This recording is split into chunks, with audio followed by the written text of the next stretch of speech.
Murakoze cyane nyakubahwa Perezida wa Repubulika, abari hano twese n'abadukurikiye hirya no hino, dutegereje ubutumwa mwatugeneye uyu munsi. Umwanya n'uwanyu.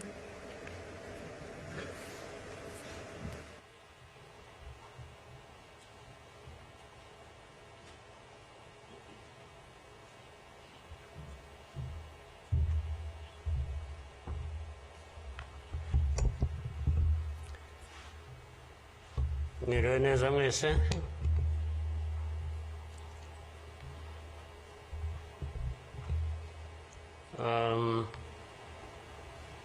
Ngira ngo biroroshye wenda kugira aho mpera.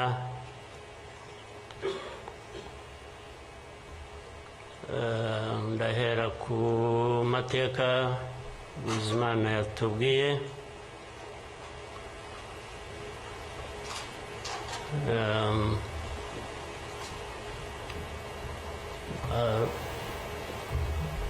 Arambuye afite ibimenyetso ashingiyeho,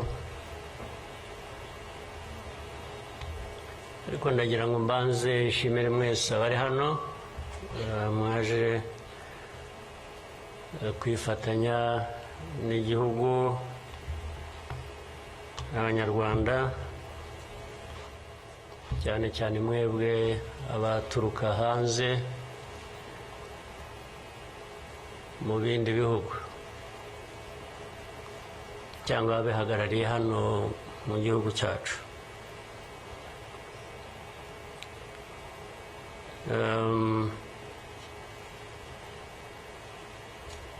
Ndabashimira kuko kenshi ko dusigaye tubibona ko bisigaye biri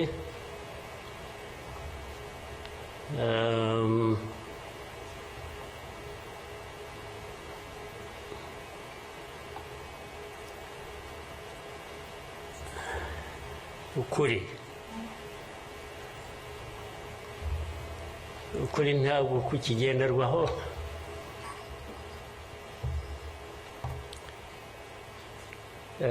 Ni nacyo gituma, ariko reka mvugane, hari umuntu w'inshuti yanjye wigeze kumbaza ati ariko wowe nk'umuntu ubaho ute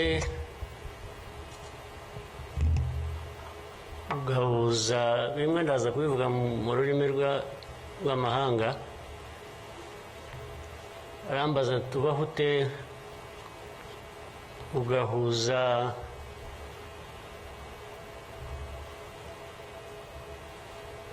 the dark past and the cruel present.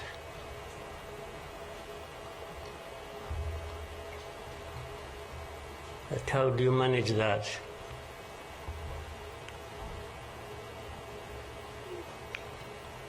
Ariko uko nabyumvaga ntabwo ari igihe yabazaga gusa, yabazaga u Rwanda. Uvuga ngo u Rwanda mubaho muti, with a very dark past and a very cruel present.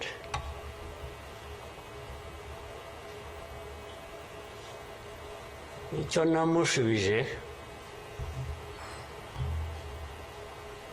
nuko from the beginning we were under an illusion that the two were siblings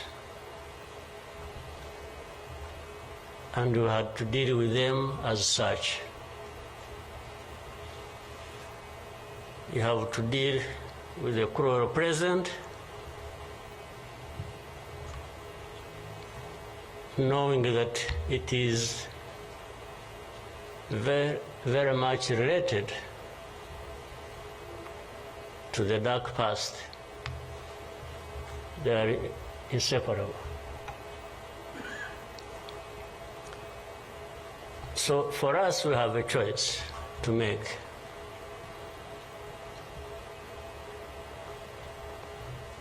You are either crushed in between and you stop existing, or you stand up and fight.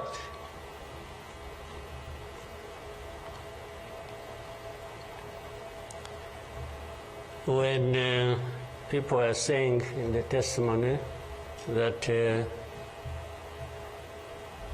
you know, the hope they have, and that what happened here 30-something years ago will never happen again.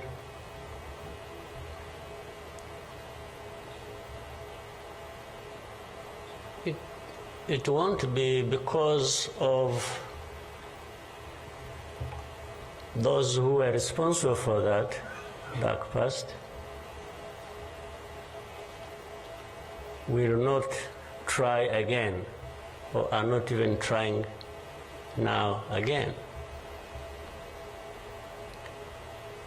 It will not happen again just because there will be people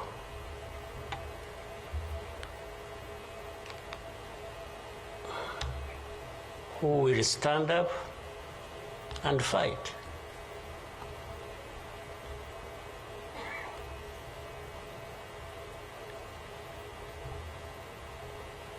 It's not because there are fewer people who wish to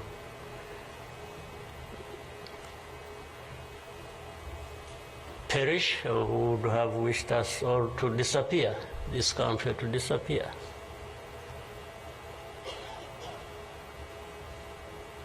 But how can people accept that? How can people not stand up and fight? Because anyway, well, there is a risk you may die when you stand up to fight. But if you don't, it's a sure thing you are going to die.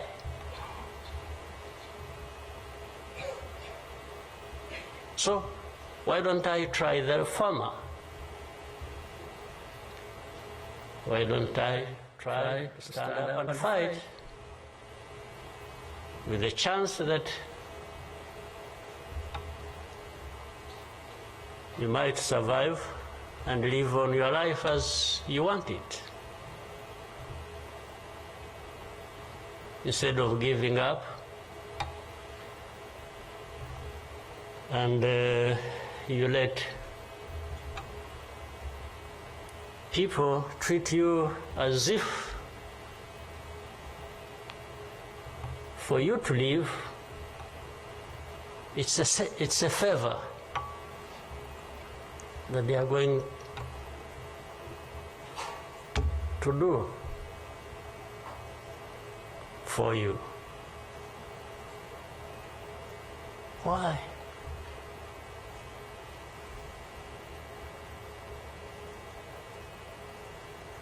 I've also had people come to me and warn me and say, President,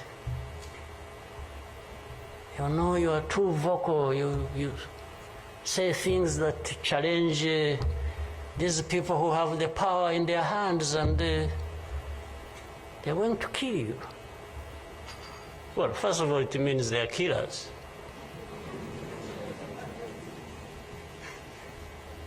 But my answer to them is, you know what? If I were to be there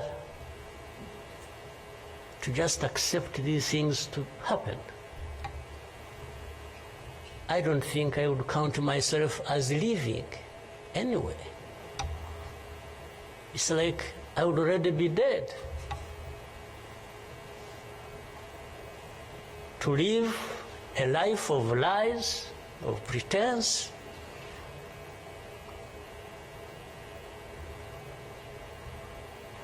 and all my life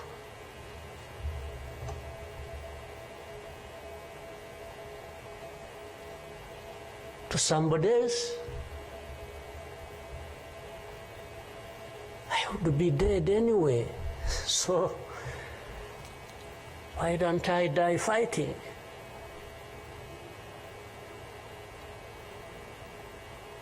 So you Rwandans, why don't you die fighting? Instead of dying anyway.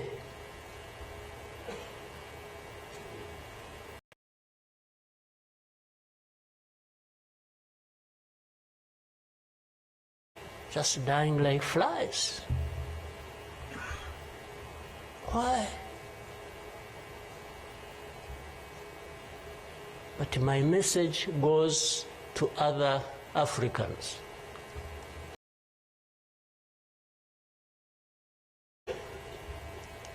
Who live like this on a daily basis, who are dehumanized, and they accept it and they beg. I can't beg to live. I can't beg anybody.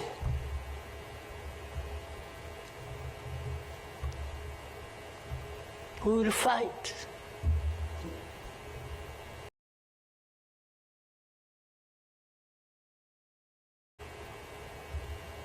If I lose, I lose. But there is a chance. There is a chance, a significant chance, that if you stand up and fight, you will live. And you will have lived a dignified life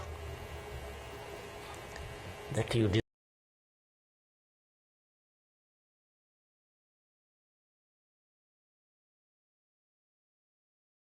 deserve, that anybody else deserves. So these people who are there to the UN, they are there to these Western capitals, they are everywhere, they are just saying,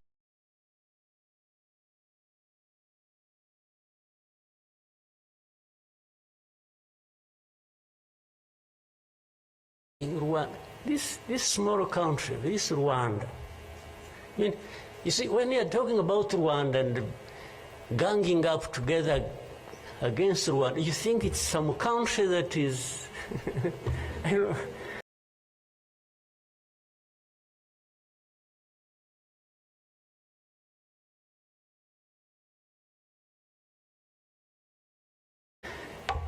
Then when I remember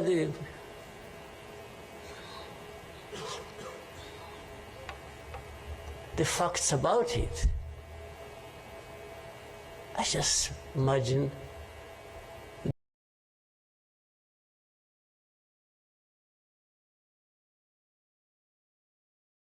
the world has gone amok.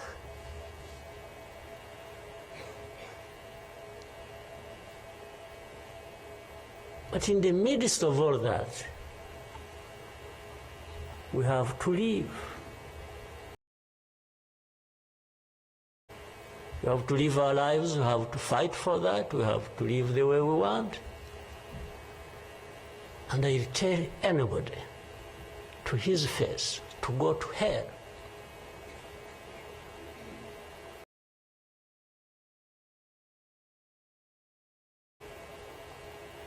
If anyone comes around and thinks they can, they come and say, hey, we're going to sanction you.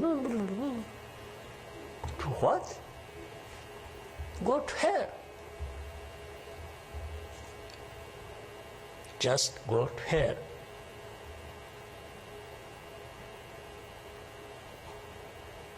You have your own issues to deal with. Go and deal with your own issues. Leave me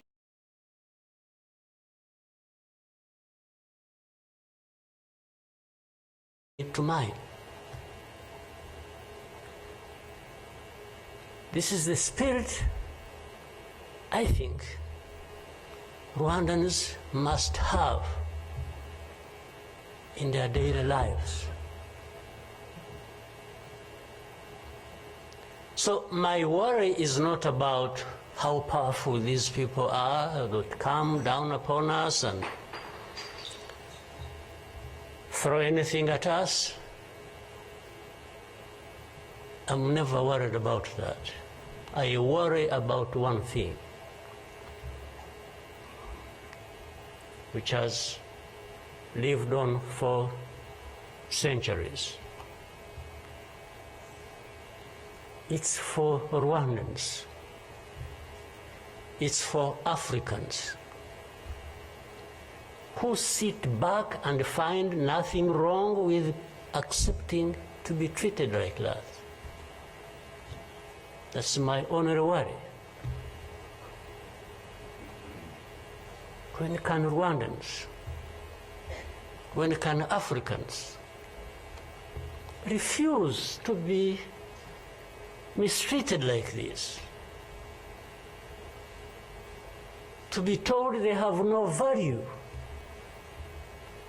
to be told that their lives have to be lived as a result of a favor they are being done by somebody else.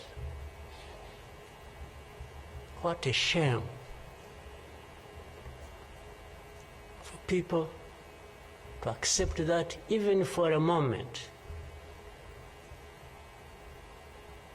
You must not accept it. You must get up and fight for yourself.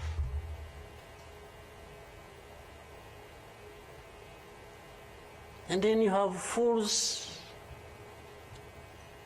leading countries and being used as puppets.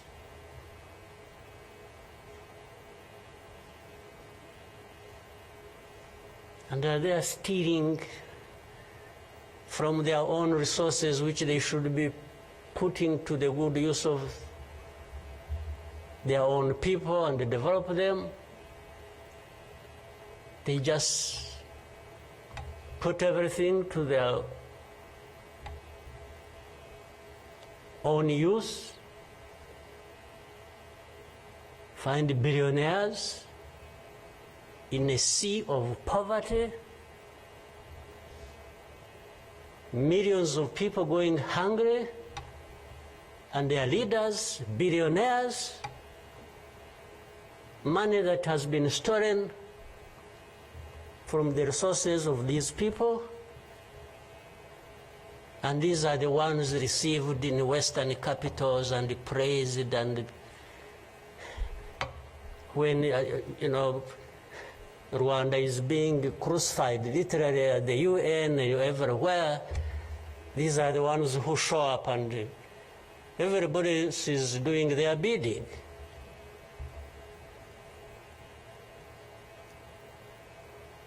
They don't talk. These ones don't even say a thing. There is somebody to say it for them.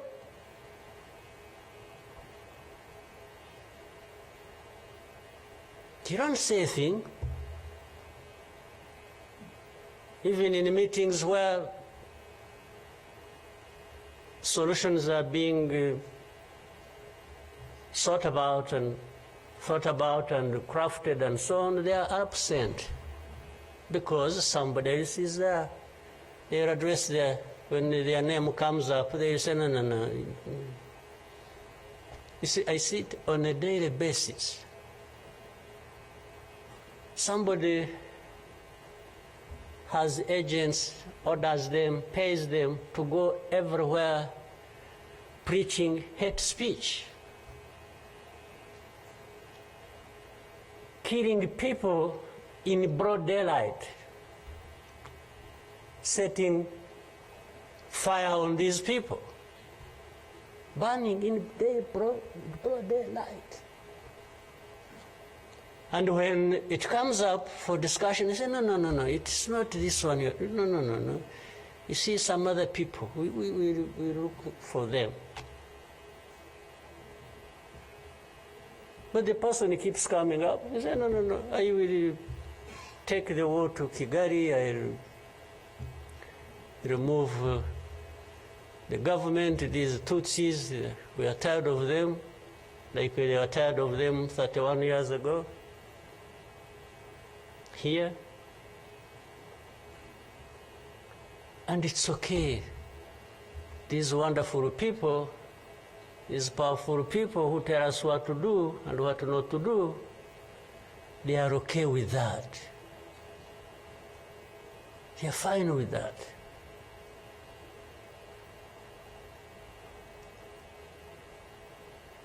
And they expect us to accept it also ourselves.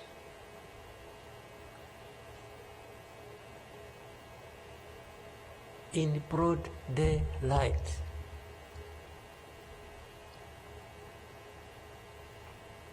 Hate speech, killings of people for their identity, uprooting them from their homes, and most of them are refugees here in this country.